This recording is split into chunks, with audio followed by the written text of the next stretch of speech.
Madam, एक महिला म्हणून मी बोलू इच्छिते. आता यांनी प्रेझेंटेशन दाखवलं, आम्ही पण सुशिक्षित आहोत, पण मला एक माणूस म्हणून त्यांना प्रश्न विचारावा वाटतो कंपनीच्या मालकाला. खरंच तुम्ही हे फॉलो करताय का? मी एंट्री केल्यावर मला तरी एकही झाड दिसलं नाही.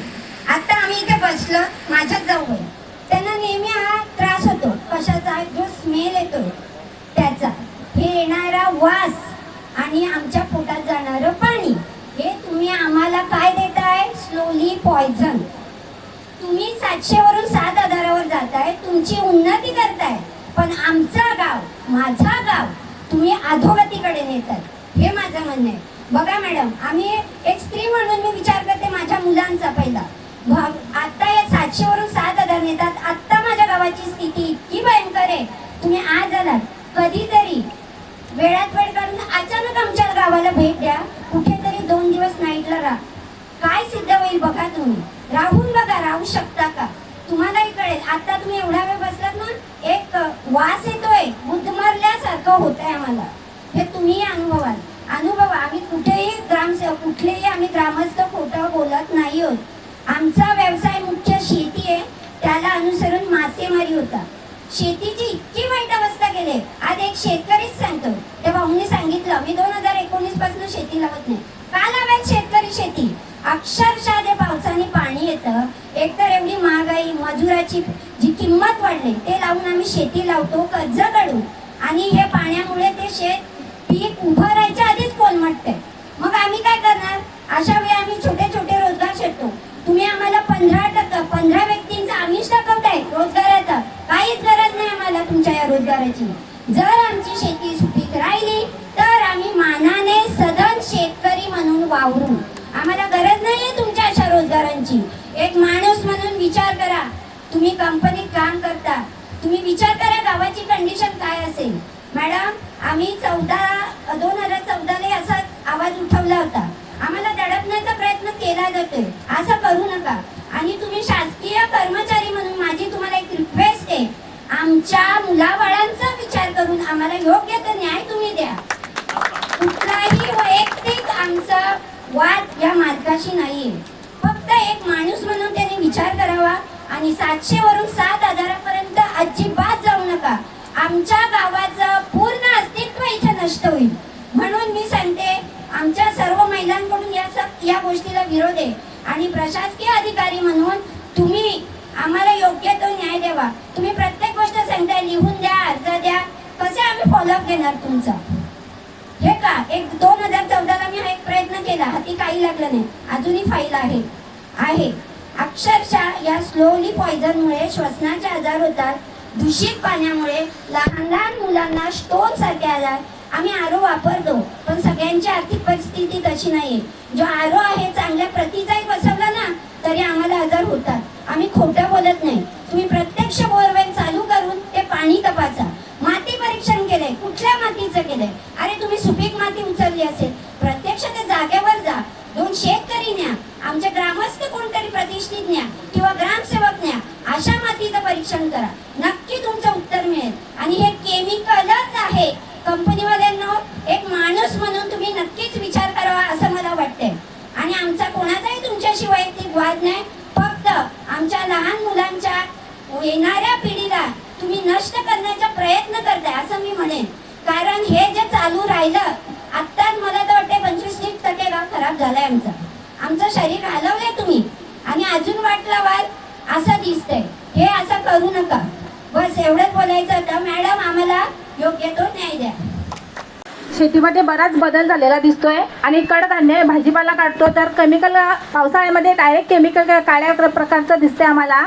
त्याच्यामुळे शेती पण पीक चांगलं येत नाही.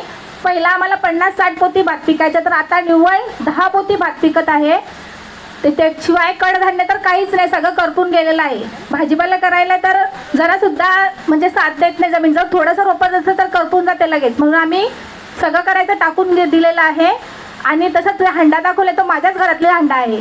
पाणी आले, सकाळी मी माझ्या मुलाला दाखवले की बघ ह्याच्यावर एका प्रकारची साय, दुधाला साय ते त्याची साय दिसली मला. मग त्याला मी लगेच फोटो काढला आणि त्याला दाखवला. आणि फिल्टर बसवायला आम्हाला ऐपत नाही आहे, कारण आम्ही शेतीवर फक्त अवलंबून आहे. तर मग आम्ही आमच्या मुलांचं भविष्यात आरोग्य धोक्यात घालतोय आणि स्वतः मला सुद्धा त्रास होतोय. मागच्या वेळेस आम्ही कंपनीमध्ये आलो होतो तर जयश्री तिनकर तिला आणि मला खूप त्रास झाला. 2-3 दिवस आम्ही अक्षरशः म्हणजे आजारी पडल्यासारखं वाटत होतो. श्वसनाचा मला त्रास झाला स्वतःला. तर आम्ही कुडूसला पण गेलो तर तिकडे हवामान असंच बदललेलं दिसतं. आम्ही बाहेरगावची पाहुणे आले तर आम्हाला विचारतात तुम्ही इथे कसं राहता, तुम्ही बाहेरून आलेल्या माणसांना त्रास होतो त्यांचं ऐकत नाही का कधी. सांगितलं आम्हाला आता सवय झाली, आम्हाला वाटते का आम्हाला असं होते पण बाहेरच्या माणसांना पण होते. तर तुम्ही 700 टनवरून 7000 परवानगी न देण्याची आमची सर्व महिलांची अशी मागणी आहे. धन्यवाद. सर आता जनसुनावणी होती, तुमच्या ग्रामस्थ सध्या काय म्हणणं आहे या कंपनीचे सध्याची उत्पादन क्षमता वाढवण्यासंदर्भात ही जनसुनावणी होती, तर आता ग्रामस्थांचं काय म्हणणं आहे तुमचं? आज इथे मी अर्सन रेजिन कंपनीमध्ये जनसुनावणी लावली होती. या जनसुनावणीमध्ये आमचं एकच म्हणणं आहे, गेली या कंपनीने तिचं 700 टनवरून तिची उत्पादन क्षमता 7000वर करण्याचं त्यांनी पोल्युशन डिपार्टमेंटकडे मागणी केलेली आहे.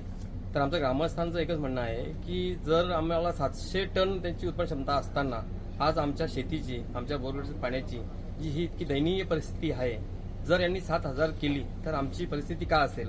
तर आम्ही त्यांच्यापुढे एकच मागणं ठेवलेलं आहे की जर ही तुम्ही जर 700 वरून 7000 करत असाल तर या पर्याय आम्हाला ग्रामस्थांना एकच दिसतोय, एक तर ह्या कंपनी, एक तर आमच्या ग्रामस्थांचं स्थलांतर. सध्या या कंपनीमध्ये काय त्रास होत आता सध्या? या कंपनीमुळे आमच्या शेतीचा पूर्ण पोत खराब झालेला आहे. आमच्या ज्या पिण्याच्या पाण्याच्या बोरवेल आहेत त्या पाण्यांना पूर्ण ऑइलचा एक थर येतोय आणि गावात बहुसंख्य लोकांना श्वसनाचा त्रास होतोय. ही कंपनी माझ्या माहितीनुसार 1998ला इथे आली. त्यावेळेस आपल्याकडे डिझोन होता आणि डिझोनमध्ये ही कंपनी इथे प्रस्थापित झाली आहे. ऍक्च्युली आज आमच्या माहितीनुसार ही कंपनी रेड कॅटेगरीमध्ये येत आहे. तर ही रेड कॅटेगरीमध्ये ही आमची एरियाच नाहीये आणि जर रेड कॅटेगरीमध्ये नसेल तर मी तर म्हणेन की या कंपनी 700 वरून 7000ची कॅपॅसिटी वाढवून घेण्याची यांनी मागणीच करू नये. या संदर्भात आम्ही 23 फेब्रुवारी 2026ला पोल्युशन डिपार्टमेंटकडे लेखी स्वरूपात तक्रार केलेली आहे. त्याच्या आधी आम्ही 2024ला माननीय तहसीलदार साहेब यांच्याकडे सुद्धा ही तक्रार केलेली आहे. जर आमची या तक्रारीची नोंद घेतली नाही तर आमची आजची पुढची भूमिका असेल, आम्ही अगदी गावांनी एकत्र येऊन उग्र आंदोलन उभारू. आमच्या गृहिणींनी एका हंड्यात भरलेला आहे. मॅडम आपण प्रत्यक्षात बघू शकता त्या पाण्यातून. एक मिनिट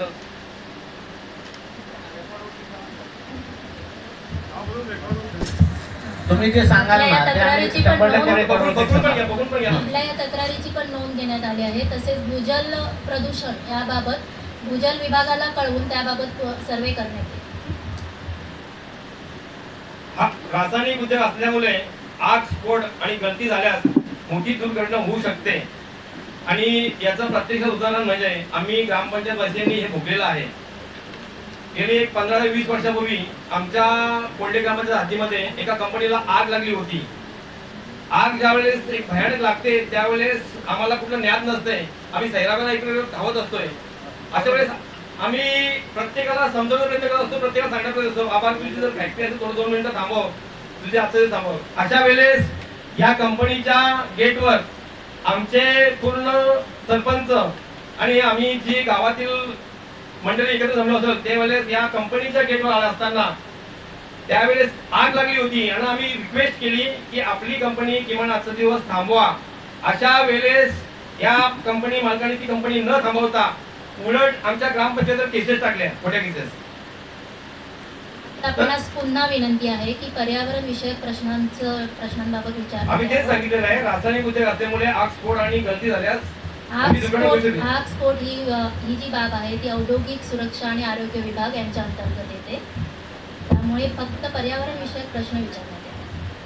जे विषय तुमचे पर्यावरणाच्या दृष्टीने जे आहेत ना त्या विषयावरती बोला. आता प्रोसिडिंगची परत लगेच द्या वगैरे हे काय सुनावणीचा भाग होऊ शकत नाही. मग आम्हाला आम्ही तिथे इथे जे म्हणणं मांडलेलं आहे ते तर आम्हाला आमच्यावर 100% त्याचं व्हिडिओ रेकॉर्डिंग आहे. तुम्ही जे मांडलेलं आहे ते मिनिट्स टाइम सह रेकॉर्डिंग आहे आणि त्याचं प्रत्येकाचा आपल्याला त्या मिनिट्समध्ये समावेश करावा लागतो.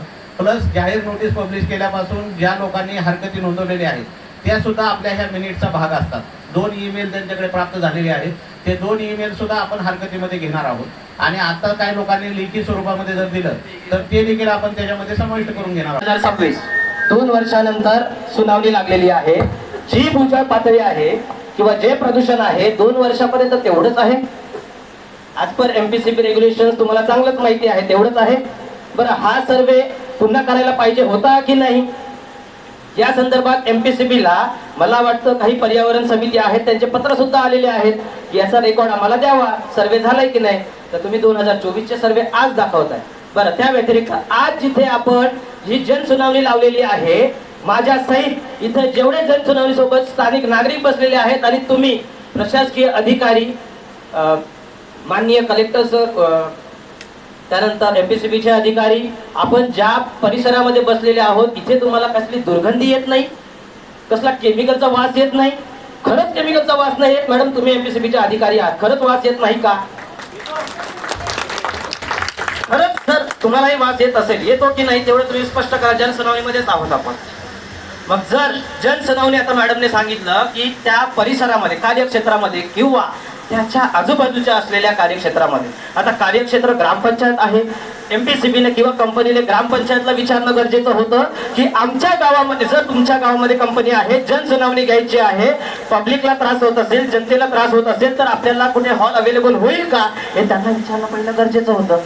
बरं, त्यांना विचारलं का? नाही त्याचं उत्तर. त्यानंतर आज आपण या जनसुनावणीला पहिलं मी AIAचं सांगितलंय, त्यानंतर कंपनीनं प्रेझेंटेशन केलं, उत्तम प्रेझेंटेशन होतं. ॲज पर CSR त्यांनी काहीतरी 50 झाडांची लागवड केली, एवढ्या वर्षात 50 झाडांची लागवड केली. अहो सांगायला तरी काय वाटतं का? 50 झाडांची लागवड. As per MPCB regulation 33% greenery पाहिजे, 33%. Am I right? प्रकल्प प्रवर्तक याचं Am I समर्थन right or wrong? Am I right or wrong? Right. प्रकल्प प्रवर्तक याचं समर्थन उत्तर देते. कंपनी समोरच आहे, सगळ्या जनतेच्या समोर आहे, सगळ्या अधिकाऱ्यांच्या समोर आहे. 33% आहे का? बरं, त्यानंतर आमच्या स्थानिक नागरिकांनी एक प्रश्न उपस्थित केला. 700 कॅपॅसिटी असलेलं आणि आता 7000 करणार आहे. त्यांनी सांगितलं, मस्त नियोजन करून दाखवलं सगळं कंपनीचं की आम्ही पुढे करणार आहोत. आतापर्यंत अजून एका स्थानिक नागरिकांनी सांगितलं की आम्ही 2022-23 पासून करतोय. मी स्वतः ह्याच परिसरामध्ये 2018 पासून काम करतोय. बऱ्याच कंपन्यांच्या माझ्याकडे NC आहेत. ह्या कंपन्यांच्या आतमध्ये, ह्या कंपन्यांच्या बाहेर ऑर्डर येतो, बॅड ऑर्डर म्हणजेच दुर्गंधी. बरं, 2018 पासून फक्त कंपन्यांना NCच दिली जाते. आजही तेच सांगितलं जात आहे की आम्ही हे करू, आम्ही ते करू. 2018 पासून तेच करताय ना, अजूनही तेच चालू आहे. बरं, त्याच्या आमच्याकडं NC आलेल्या, ज्या NC केल्या होत्या त्याच्यावर काय झालं आम्हाला परत पाठपुरावाच नाही. आम्ही विचारतोय मॅडमना, आम्ही व्हिडिओ पाठवते, व्हॉट्सअप थ्रू पाठवते, व्हिडिओ कॉल करतो, आमचे कॉल नाही उचलत म्हणून व्हिडिओ कॉल करतोय, मॅडम इथे असं असं झालं, काय करायचं? काहीच नाही उत्तर. आणि आज जनसुनावणीला येतात. बरं, यांनी सांगितलं की आम्ही तपासण्या केल्या कसल्या पाण्याच्या. बरं, अहो इथे स्थानिक नागरिक आहेत, 2024ला सर्वे झालाय. शेताचा सर्वे करताना त्या नागरिकांना विचारलं का? कृषी विभागाला कधी विचारलं का? माती परीक्षण तुम्ही कुठून केलं मला माहिती नाही. इथे मला दिसतं NABL accredited लॅब आहे.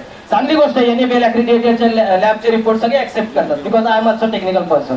पण तुम्ही जे टेक्निकल रिपोर्ट सांगताय आम्ही केलेत, आजपर्यंत कोणाला दाखवलेच नाही, खरे आहेत की खोटे आहेत? बरं, इथे कागदोपत्री तुम्हाला फोटो दाखवले, शेतातलं पाणी कसं आहे, शेतामध्ये ऑइल येत आहे, ऑइल येत आहे. मग ते कुठून येतं? वरून येतं, आभाळातून पडतं, पाण्यातून पडतं. बरं, शेती जेव्हा भात पीक लागवड होते, भात पीक लागवड केल्यानंतर त्याला काळा थर येतो ऑइलचा, कारण ते पाण्यात काही मिक्स होत नाही. बरं, पीक वाढेल का? पूर्ण शेतीच नापीक होत चालले. अजून यांनी मला वाटते सिरेनिन मायनर काहीतरी केमिकल होणार आहे, राईट? अनसॅच्युरेटेड पॉलिस्टर आहे ना, घातक केमिकल आहे, घातक. त्यांना विचारू शकता, घातक केमिकल आहे. ह्याच्यानं, हे मी आत्ता सांगतोय, ह्याच्या आधीपासून आमच्या स्थानिक जे 10 किलोमीटरचा तुम्ही सांगितलंय, 10 किलोमीटरच्या रेडियस मध्ये तुम्ही सरकारी दवाखान्यात जा, नाही तर प्रायव्हेट दवाखान्यात जा. फॅटिक, अस्थमा म्हणजे चक्कर येणं, अस्थमा, दम्याचे त्रास होणं हे नागरिकांना सुरू आहे. आणि MPCBचं मला वाटतं मागच्या जनसुनावणीमध्ये असं उत्तर दिलं गेलं होतं की आम्हाला रेकॉर्डनुसार कोणत्याही जनतेला त्रास होत नाही असं दिलंय, असं MPCBने सांगितलं होतं. स्वतः दळवी मॅडम तिथे होत्या. बरं, प्रायव्हेट हॉस्पिटलला कधी तुम्ही गेलात का? कधी विचारलं का जनतेला चक्कर येते का? कशामुळे येते? पाण्यामुळे. बरं, शेतामधलं जे पाणी, आता यांनी सांगितलं आम्ही कॅपॅसिटी वाढवणार आहोत, 700 ची 7000 कॅपॅसिटी होणार आहे. ETB प्लांट यांच्याकडे किती मोठा आहे? परत त्या ETB प्लांट जो प्लांट आहे मॅन्युफॅक्चरिंग प्लांट आहे त्याच्या डबल ETB प्लांटची रचना करावी लागते कंपनीच्या रेग्युलेशननुसार. तेव्हा ते कुठं प्लांट चालणार आहे, ETB चालणार आहे, कारण यांचं केमिकलच तेवढं घातक आहे, ते फिल्टर करायला तेवढी वेळ लागणार आहे. बरं, यांनी रिपोर्ट चेक केले, याच्यामध्ये COD आणि BOD कुठंच दिसत नाही. COD आणि BOD कुठंच दिसत नाही. मी तुमच्या सर्व प्रश्न माझे सगळे पहिले प्रश्न करून घेतो, कारण प्रश्न खूप आहेत आणि जनसुनावणी कशी आहे ती मलाही चांगलीच माहिती आहे. जे मी सांगितलंय सर्वे 2024 आणि जनसुनावणी आज आहे. काही अर्थ आहे का याला? त्याच्यावर मॅडम आणि सर बोलतील काय अर्थ आहे का. त्यानंतर जे ETB प्लांट आहे त्या ETB प्लांटची कॅपॅसिटी जर यांची आता XYZ आहे आणि त्यांचा जो प्लांट आहे तो 10 पटीनं वाढणार आहे. बरं, ETB प्लांटची 10 पटीनं प्लांट वाढवण्याची कॅपॅसिटी किती असणार आहे? 10 पटीनंच असणार आहे. 10 पटीनं जर त्यांना प्लांट वाढवायचा आहे तर तुम्ही त्यांना परत परवानगी द्याल का? जनता त्यांना ऍक्सेप्ट करेल का 700 वरून 7000 वर? पण हे मी सगळं लाईव्ह सांगतोय. आता असं काही नाहीये की बाहेरचं आहे. वास तुम्हाला पण येतोय, चांगलाच वास येतोय, सुगंध फॉग मारलेला चांगलाच वास येतोय. त्याच्यामुळे त्याच्यावर काय उत्तर द्यायचं, जनतेसमोर काय उत्तर द्यायचं आणि लाईव्ह काय उत्तर द्यायचं ते तुम्ही ठरवायचं. मला वाटतं सर तुम्ही जे मी काही प्रश्न मांडलेत तुमच्यासमोर त्याची उत्तरं तुमच्याकडे असतील तर आता देऊ शकता. आपली कंपनी गावापासून किती किलोमीटर अंतरावर आहे? तुम्ही आता मगाशी डायग्राममध्ये सांगितलं किती किलोमीटर अंतरावर आहे? ते एवढे घातक जे केमिकल वापरायचे जे नोटिफिकेशन आहे. मी काय म्हणतो, केमिकल उद्योग आणि गाव याच्यामधलं डिस्टन्स किती असावं? ते लघु उद्योगासाठी किती असावं, मध्यम उद्योगासाठी किती असावं आणि मोठ्या उद्योगासाठी किती असावं? नाही, त्या संदर्भात तशी काही काल अशी नोटिफिकेशन पण नाही. लघु उद्योगासाठी कमीत कमी 500 मीटर असावं, मध्यम उद्योगासाठी 2.5 किलो. हे बघा, हा जो एरिया आहे इंडस्ट्रियल एरिया आहे. ओके. आणि हा इंडस्ट्रियल एरिया करताना हे मंत्रालयातून नोटिफिकेशन निघालेली आहे. तशीच हा D झोन मध्ये एरिया येतो. त्यामुळे या सर्व बाबींचा विचार करून सरकारने शासनाने त्याची मान्यता अध्यक्ष दिली. महोदया, माझी एक विनंती आहे की सदरील हा जो मी आता हे सांगितलं तुमच्या केमिकल ऍक्ट नुसार आहे. नाही, मांडा ना. मी तेच हा, मग तेच म्हणतो म्हणतो मी तुम्हाला. की तुम्ही सगळे- ऐका. पब्लिक हिअरिंगचा कन्सेप्ट लक्षात घ्या. पब्लिक हिअरिंग हे असे आहे. ग्रामपंचायत कोंडले आमच्याकडं 26 जानेवारी 2026 ती तहकूब झाली आणि 12/2/2026 ला ग्रामसभा झाली. त्या ग्रामसभेला लोकांचा अर्ज आला होता, ग्रामस्थ बिंदरपाडा सर्व, आणि त्या ग्रामसभेची प्रत मी आपल्या ऑफिसला पाठवलेली आहे. त्या व्यतिरिक्त आपल्याकडे एक 10 ते 11 लोकांचे अर्ज लेखी स्वरूपात आलेले आहेत, ते आपल्याकडे सुपूर्द करतो. त्याच्यामध्ये मनीषा मधुकर भोईर, अमर नरेश चौधरी, भागीरथी शांताराम दिनकर, सविता दशरथ विषे, नामदेव पेंडू गावळे, नीताबाई गोविंद दिनकर, संदीप चंद्रकांत गोळे, रामदास मंगेश दिनकर. एक अर्ज सार्वजनिक ग्रामस्थांचा आहे, 37 ग्रामस्थांच्या सह्या आहेत आणि एक आहे चंद्रकांत बाबू चौधरी आणि प्रकाश रामचंद्र चौधरी. अशा 12 लोकांचा अर्ज आपल्याकडे मी सादर करतो. त्याची नोंद घ्या. माझं एक शेवटच आहे. मॅन्युफॅक्चरिंग युनिटची प्रस्तावित उत्पादन क्षमता विस्तारीकरण बाबत पर्यावरण विषयक जाहीर जनसुनावणी आहे. यामध्ये सर्वांचं स्वागत. इथे तुम्हाला प्रकल्पाचं ठिकाण त्याचा पत्ता दिलेला आहे. गट नंबर 398चा 1 आणि 2, 459चा 1, मुक्काम पोस्ट दिनकरपाडा, कुडूस, तालुका वाडा, जिल्हा पालघर. उत्पादन क्षमता दिलेली आहे. सिंथेटिक ऑर्गॅनिक केमिकल्स 700 टन प्रति महिन्यावरून एकूण 7000 टन प्रति महिना आणि अनसॅच्युरेटेड पॉलिस्टर रेझिन 1565 टन प्रति महिना. यासाठी पर्यावरणीय सल्लागार Messrs Sadekar Enviro engineers private limited यांची नियुक्ती करण्यात आली होती. त्यांच्यातर्फे मी इथे प्रेझेंटेशन सादर करत आहे.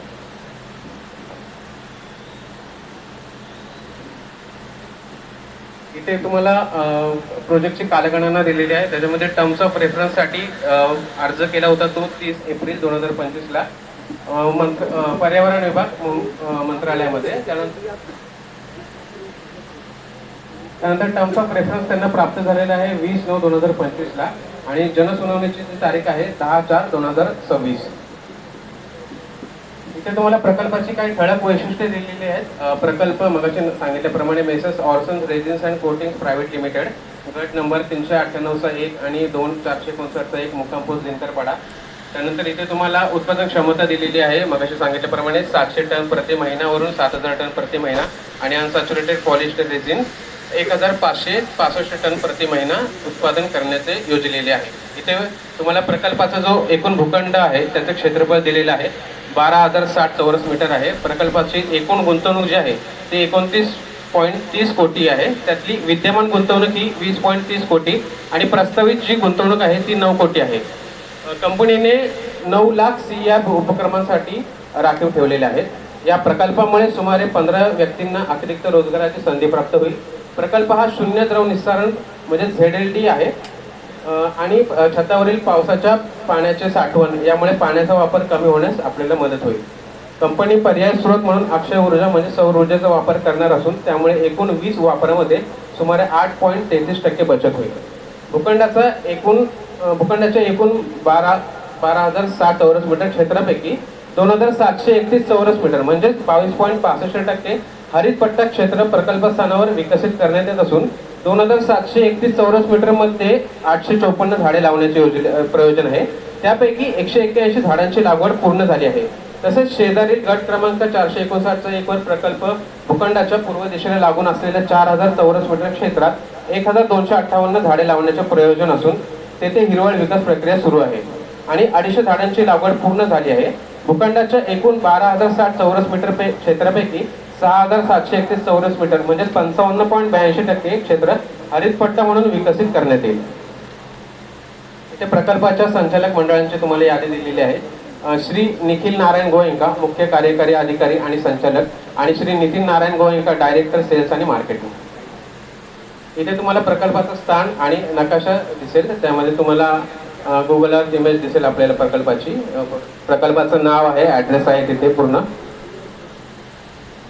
इथे प्रकल्प क्षेत्राचं तपशील दिलेलं आहे. मगाशी सांगितल्याप्रमाणे विद्यमान आणि प्रस्तावित असं एकूण 12,060 चौरस मीटरचा प्रकल्पाचं क्षेत्र आहे. त्यामध्ये हरित पट्टा क्षेत्र एकूण 2,731 म्हणजे 22.65%.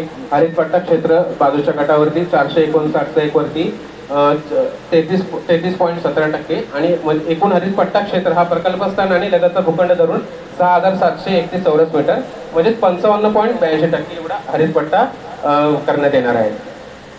इथे तुम्हाला प्रकल्पाचा नकाशा दिलेला आहे.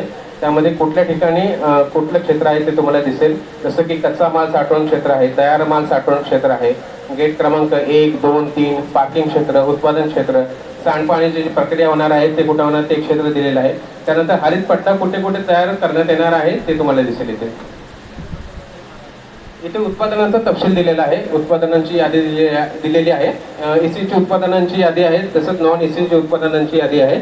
ECच्या उत्पादनामध्ये 6 उत्पादने दिलेली आहेत.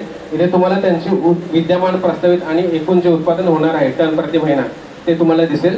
त्यानंतर त्या उत्पादनांचा जो अंतिम वापर करण्यात येईल त्याचे तुम्हाला इथे तपशील दिसेल. इथे प्रकल्पाची जी काही ठळक वैशिष्ट्ये मगाशी सांगितल्याप्रमाणे तुम्हाला नाव, पत्ता, त्यानंतर किती उत्पादन घेण्यात येणार आहे विद्यमान आणि प्रस्तावित ते तुम्हाला इथे दिसेल. तसं उत्पादनांचा प्रकार हा सिंथेटिक ऑर्गॅनिक केमिकल्स आहे. प्रकल्पाचा प्रकार विस्तारीकरण आहे. शेड्यूल 5F आहे. परत तिथे तुम्हाला भूखंड क्षेत्र, हरित पट्टा क्षेत्र याची तुम्हाला माहिती आणि किती टक्के तयार होणार आहे भूखंड हरित पट्टा क्षेत्र म्हणून त्याचं तपशील दिसेल. इथे तुम्हाला उत्पादन क्षमता मगाशी सांगितल्याप्रमाणे सिंथेटिक ऑर्गॅनिक केमिकल्सचा एकूण 7,000 टन प्रति महिना, त्यानंतर अनसॅच्युरेटेड पॉलिशर रेझिनचा 1,565 टन प्रति महिना, त्यानंतर प्रकल्पाचा जो खर्च आहे विद्यमान 20.30 कोटी आणि प्रस्तावित 9 कोटी असा एकूण 29.30 कोटी. त्यानंतर CRचा जो खर्च असेल 9 लाख रुपये CRसाठी भांडवली गुंतवणूक करण्यात येणार आहे. त्यानंतर ऊर्जेची गरज इथे तुम्हाला दिसेल. त्यानंतर पाण्याची जी गरज आहे एकूण 22.97. त्यानंतर इथे तुम्हाला उपयुक्तता तपशील म्हणजे धुराडे, चिमणी यांचा जो तपशील आहे तो